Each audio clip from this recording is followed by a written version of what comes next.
Hello and welcome to the What's for Dinner show. My name's Lynn and my aim, along with my guests, is to explore how our food experiences have influenced our lives as well as our waistlines. After his football career ended due to a serious injury, my guest Gary Knight embarked on a journey of personal development that embraced all aspects of his attitude to life and his well-being. Now he combines a career in sport with being a strategic life coach who focuses on supporting others to find a happier, healthier lifestyle. Welcome to the show, Gary. Before we started this interview, I asked you to tell me a little bit about your hobbies and interests. I mean, I was sort of amazed and also loved the fact that you listed personal development as a hobby. I think that's quite an inspiring thing to do. Perhaps you could sort of tell me a bit about why you think it's important that we spend time on ourselves in the same way that we might spend time on, golf or crochet or fishing. Once I'd had a bad injury at football in my football career, I had to go into coaching because I was told I'd never play again and had to have the leg reconstructed. So for me, that was a bit of a wake-up call. And so I started to look at mentors, people that were doing what I wanted to do. And so I really started to focus. And focus is a really good word. I really started to focus on personal development, honing and polishing my craft when it comes to coaching.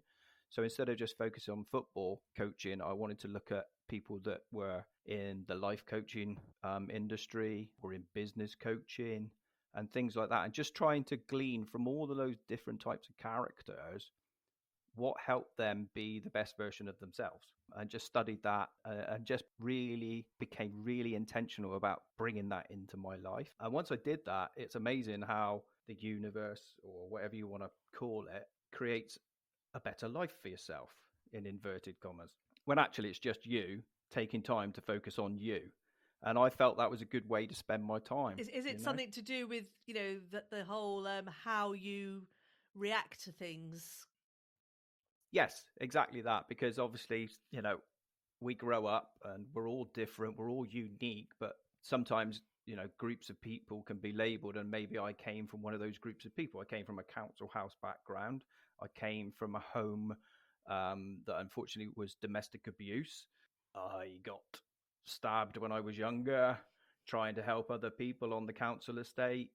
The influence of the people around you and the influence of the environment can sometimes lay your life before you. I was one of the top scorers in the Southwest. I would score goals for fun. Quite an angry little footballer. That's not me, really. But on the pitch is where all my aggression pent up and stuff from my childhood came out, and frustrations came out, and you channeled it into your sport. Unless you wake up and say to yourself, do you know what, I don't really want to go down that path. I think there's something better for me. I think there's something better inside me. And it was just about trying to find the answers to that and find myself, I guess, a little bit, the real me, and then show the world the best version of me. So if I'm going to be a coach, if I'm not practicing it, I can't be a coach, or an effective coach is my view. And it's interesting that you sort of started from the perspective of being a football coach, which, sometimes can be very much focused, or at least a very narrow focus on, winning, on technical skill. But actually, to be a success in any field of life, it takes more than just that narrow focus, doesn't it? Yeah, for me, even when I was football coaching, the boys or the girls that shone out with their skill sets quite glaringly in front of you was great to see. However, it was the boy or the girl that was in the corner of the pitch working away at their skill. They weren't quite so good as the others. They didn't have that natural talent. But I would always take somebody that has a little bit of skill but has a fantastic attitude and wants to learn, over somebody that has all the skill under the sun and maybe has ego on their shoulder, doesn't have a great attitude. I would always try and help both. But that one that is really showing you, I want to learn, it's me, help me. They would really come to the forefront of my thinking. And it's the same when I work with other people. A coach hasn't got the answers.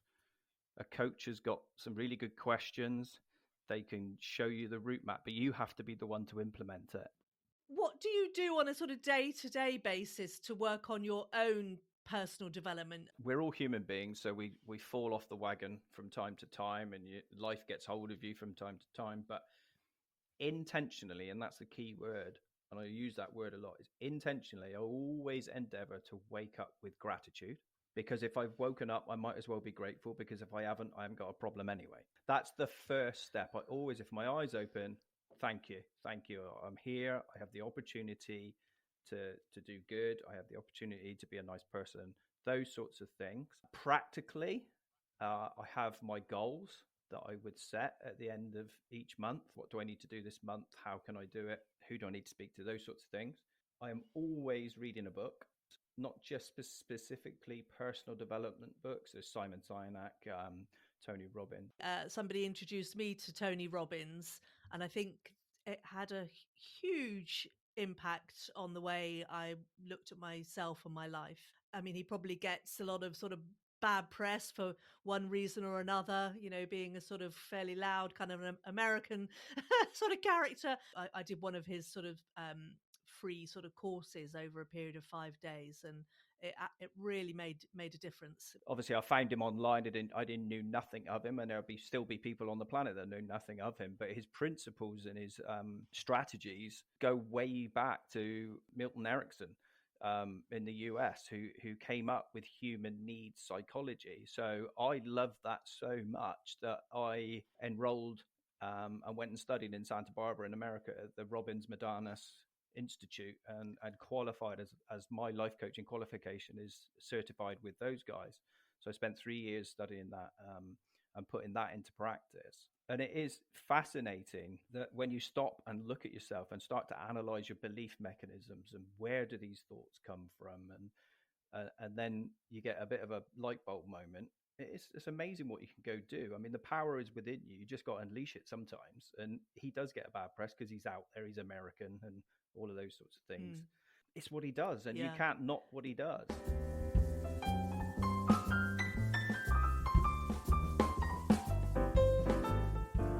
I'm looking into possibly training to be a kinesiologist, because I've been to see one and I'm feeling the benefits of what that person's done for me in terms of discovering a virus that I've been carrying.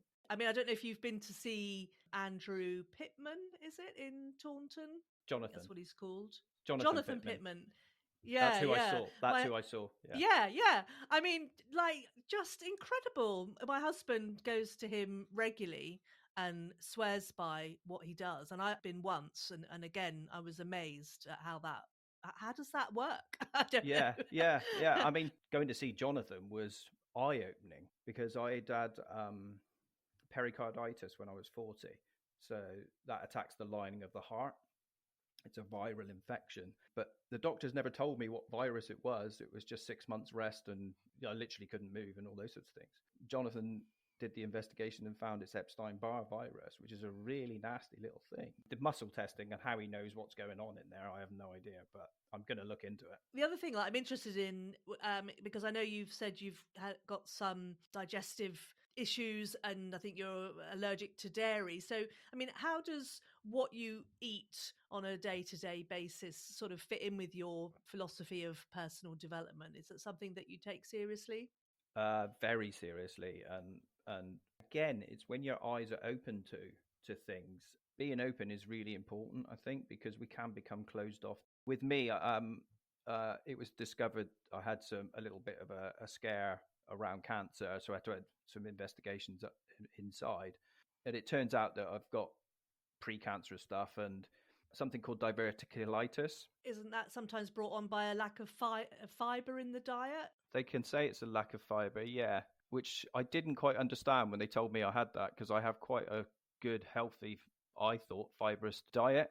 But as it turns out, your cells need to absorb the fiber by breaking down. So when you eat something, it needs to, like, if it's got seeds in it, it can't break it down. So it's seeded things I've got to be careful with, because I was having seeded bread, but actually I should stay away from bread and stay away from seeds. So it was things like that. So you get your fiber from plant source rather than what we traditionally know as those sources.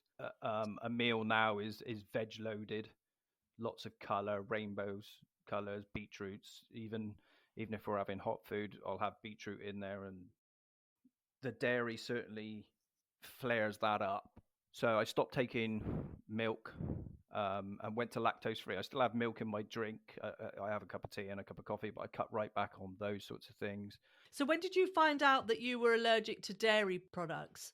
Well, nobody's actually told me I'm allergic. However, I just bloated so much if I would have milk on my cereal, milk in my teas and coffees and things like that. And I just sort of made, well, I'm going to cut that out and see what happens. And it was the same with bread. And even if it was wholemeal bread, really good quality bread, I would just bloat. So it was bread and dairy are the two things that would cause me to bloat up, and other problems would emerge. And since then, it's all gone. I cut that out of my diet, and all that aggravation, obviously, in my gut has gone away. And just taking more care in the types of food that I'm eating. We've always been really good in preparing our own food, pretty much. And I suppose coming from a sporting background, it's always been reasonably healthy food. If I'm really on it, of a Sunday, I'll prepare 4 days meals and partition them up. So it looks like you got takeaway food, but we've made the food.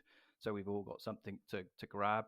But having structured work-life balance now, we share the cooking, but we're always cooking our meals from home and with fresh food, real food, not processed. Come away as much as possible from processed foods.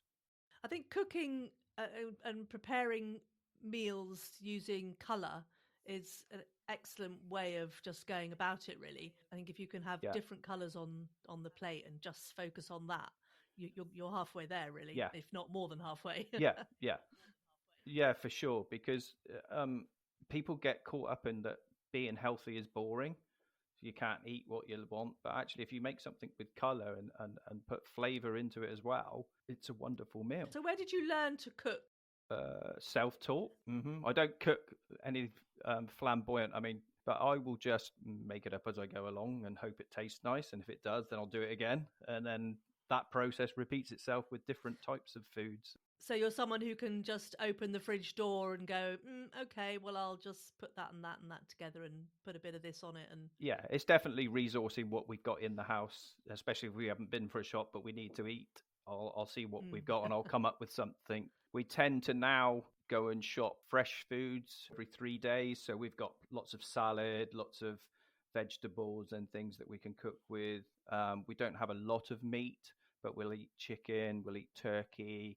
Occasionally we'll make ourselves a lasagna, or very occasionally we'll go out for a meal and there might be a burger on the menu just as a treat. The Greyhound does a lovely one, little plug for those guys. But so we always try to make sure that we have got the food that we need to prepare a meal, and also having healthier snacks about as well.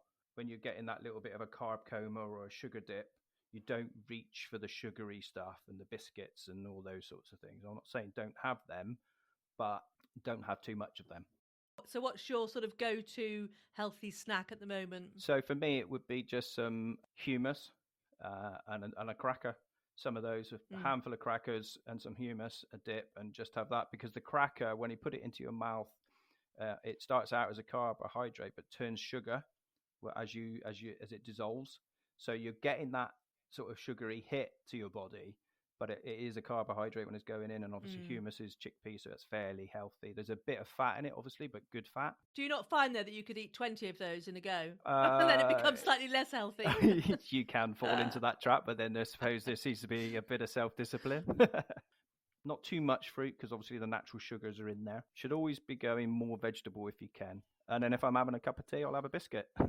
So what's your favourite sort of main meal to cook? If you were, perhaps if you were cooking at home on a Friday evening or something nice to eat?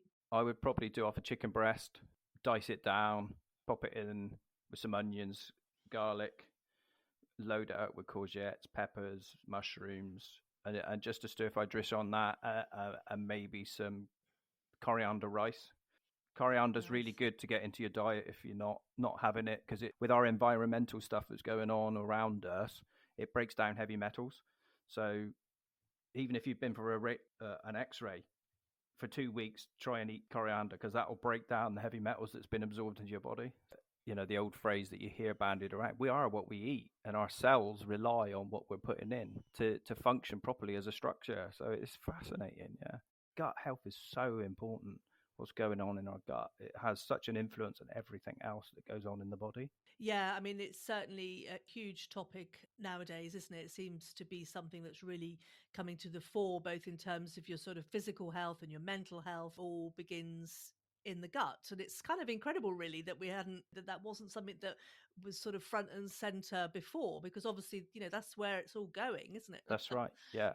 And it's amazing how thin some of the structures in the gut are. And if they get damaged by the wrong types of food, things that should be staying in the gut are leaking into other areas of our structure and our body. And that's where damages can happen from an autoimmune perspective, because it means that our immune system is almost destroying itself to try and repair what's going on there, because that structure's been broken down by the wrong types of food. So Yes, I mean, I often think our relationship with food is very much to do with what we weigh, and it sort of stops there almost. And it seems to be the only driver is in terms of, what our sort of physical weight is and what we look like, rather yeah. than all these other elements which food plays an important role in. So I think people need to, or we all need to understand more about the multitude of effects that food have on us, not just on our waistlines, as it were. But if we knew all of this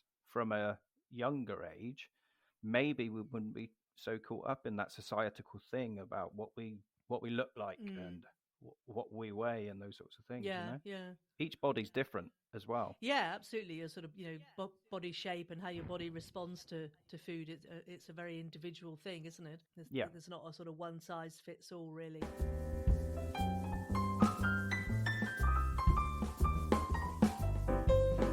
Were you a packed lunch boy or a school dinner boy? We would go home. We had we walked home to mum if she was home, but bless mum, she was doing 3 jobs to try and look after us. She had a lot on her plate. I can remember foods like Shipham's paste, horrible crab paste. Main meals would have been liver and bacon and things like that. Treats would have been up to gran and granddad's. My granddad's stew and dumplings. I can always, almost, as I say it now, taste that. That was just such a wonderful treat. Ham, egg and chips was a favourite because of that's what granddad did for me before we went to football. And we would fight, just another memory's jumped in there. We would fight over the cream off the top of the milk bottle in the mornings on the cornflakes. You had to take it in turns for that. Yes, that's something that you don't sort of see nowadays, is it? Having to kind of shake the milk bottle with your thumb on the That's top it, of the yeah. tin foil so it didn't Yeah. pop off and go all over Yeah. the place. And was Sunday dinner something that was important? Only for us, yeah. So the 5 of us, we would have it Mhm. when mum could afford it. Really, we didn't have Yeah. a Sunday roast like it's available now. It was a treat to have a Sunday roast. And so, do you remember helping your mum in the kitchen at all to sort of, get Yeah, things ready? yeah. I can remember doing that. Bless her, she would do the washing to late in the night as well, and I'd stand in the kitchen. Is there anything I can do? So yeah, I was probably that little lad that just wanted to help his mum out. So, did she let you use the chopping knife? No, when you were quite young? No. She probably wouldn't let me lose it now. So you played football professionally then? Who was that Well, for? I didn't quite make it as a pro, so I had my trials at Bristol City and was there for a very little while, but I was an angry little kid, uncoachable probably, so it didn't last very long and came back. And so I played for Taunton semi-pro, so I got paid to play football and had a job as well. So it was good. It was good. And then played for a team called Priorswood, which at the time were probably the best senior club around, which were just below Taunton. 27 got a really bad knee injury, so that was the end of the football. And so was nutrition and diet that was something that was addressed when you were playing football, either from the clubs, or was it just not really something that was taken not in the slightest seriously? I mean, I always say to boys now that are involved in the game or looking to get involved in the game, if I'd had the opportunities that you have got in terms of the knowledge and the understanding of the body and the foods and the drinks and the hydration, I probably may have had a chance of making it, because that might have been the extra 1%. The game has moved on. I mean, all sport in general has moved on. So I'm talking 40 years ago now. The teams relied on you being naturally fit, and we did a lot of what I call doggy running. We were running all day at the training sessions. Now it's much more structured. And so you were burning off the excess calories from maybe less than healthy diet that you might have had anyway, so it wasn't really an issue. So again, we're back to it being about the size that you are, really. You're not getting chubby as a player or whatever, then no one's really questioning what you're actually putting in. That's right, yeah. So when you work with young people now, I mean, do you think that they have a different approach and a different level of understanding about nutrition? Yes, yeah. And especially as they get, the higher they go up in the game, and even youngsters have a better understanding. But again, it all, at the end of the day, it all boils down to the ones that pay the shopping bill at the end of the day, what they can actually provide. I think there's becoming more and more recognised that it doesn't have to be an expensive process to eat healthily. Absolutely. And that's a very important statement. I think the information and the education needs to go out there and get out there much better than it has done. That's the biggest thing. People need to understand it's not actually too much trouble to cook a meal from scratch. It's not that expensive. It just needs a bit of effort.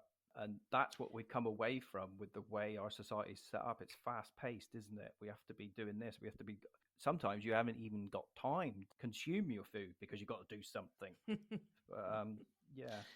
That is true. But then I think there's also a case for saying that, there's so much that we can cook for ourselves that is really super quicker than driving down to the supermarket or walking to the local shop to buy, a ready-made pasty or whatever. It's a habit thing, and it takes a little while to create a new habit and break an old habit, and you fall into the trap of not giving it the time. I think certainly some of the clients I've worked with, that's been one of the drivers that's kept them on a journey that's not too good for them. So they just have to spend a bit of time on themselves and create the habit and have a go. Just have a go at cooking yourself and see, oh, actually, that didn't cost that much. That was actually quite good fun, and it tasted brilliant. Yeah, and probably didn't take as long as you thought it was. It's a bit like any form of exercise, isn't it? You need to get it to the point where it is just a part of your day, that you just do it. And you don't even think about the fact that you could be spending that time doing something else. Exactly. I always say to people, are you prioritizing your schedule or scheduling your priorities?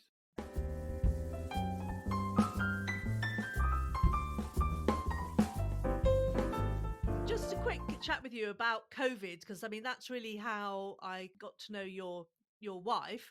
During COVID, she did an absolutely amazing job of supplying good fresh food to the local community, and I'm sure you must have played a part in that process as well. I mean, how did that sort of come about?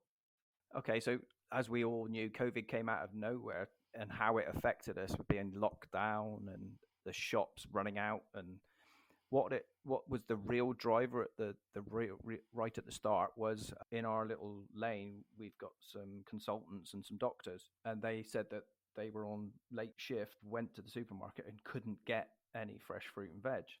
It had all gone. And so Rachel thought, right, okay, and fresh meat and things like that. Well, obviously from Rachel's background on the farm down in Cornwall, her brother still rears the beef and all of that sort of stuff. So she could source that. And then obviously her old friend has a fruit and veg business. So she literally does what Rachel does. She just started phoning and talking to people and saying, look, can you do this? And we've got a van, which is my fitness van. Obviously my fitness company and gyms were shut down. So I had nothing to do. And so we did that. And we put it out there more or less at cost. And just it exploded. I think most of Musgrove was coming to see us on most weeks to get their supplies. And what was really nice, we could deliver to people that couldn't get out. We felt that we were helping and doing what we could for the community out there. It was rewarding. It kept us sane, kept people fed with good quality food, and it's still going now. Not to the extent it was, but we're still supplying people that we first met 3 years ago through that trauma of COVID. What I noticed was it sort of went from, I don't know, I'm saying sort of eggs and potatoes, and then it was sort of meat and fish and honey and jam and all kinds of things really. So it felt as if you were really embracing sort of the local food economy as well. It was the local food economy, guys, because obviously, James, all of his restaurants and hotels shut down that he was supplying, and likewise the fruit and veg guy. And then we thought, right, those guys in Cornwall, there must be people around here that are still doing the same. So we found the local honey guy, we found the local jam guy, spelt flour when nobody could get any flour, that we went to Shipham's and said, right, can we do this? And we just sort of wanted to help as many people as we could, because that helped us stay sane and have a focus, because we needed something to be focused on to get us through.